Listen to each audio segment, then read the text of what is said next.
উপস্থিত সকলকে আমার সালাম আসসালামু আলাইকুম। এখানে বক্তব্য দেওয়ার কোনো মানুষ আমার নাই, কারণ সবাই জানে আমার পরিবার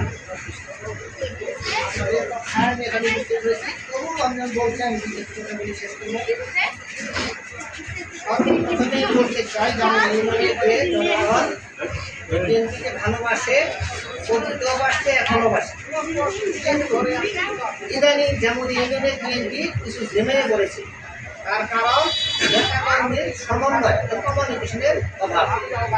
একজনের সাথে আরেকজনের কোনো যোগাযোগ নাই, যার তার পথে সবাই হাঁটতেছে।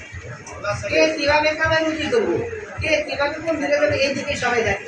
আজকের যে জনসভা, এখানে এখানে যে কাজটি আছে এটা বাইরের লোকের দিকে, আমার গ্রামের লোকজন নাই, এটা তো সবাই ধরে লোক, বিভিন্ন এলাকাতে আছে।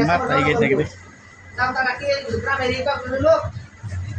আমার মনে হয় তাদের সাথে সময় মতো যোগাযোগ করলে এই মানুষ কিন্তু সেই যোগাযোগ করার মতো মানুষের কাছে নিয়ে কোনো দেখা নেতৃত্ব আমার জামুনের সান্তারা গ্রামে দিতেছে।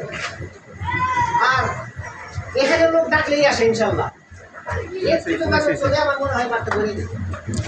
যাই হোক, এখানে শুধু সান্তারা নিয়ে বসে থাকলে চলবে না। 3টা ওয়ার্ড 7, 8 এবং 9। আজকে 16 তারিখ সামনে একদিন মাঝখানে আছে। আর এখন পর্যন্ত সান্তারা কেবল আমরা মিটিং করতেছি জনগণ একত্র করার জন্য।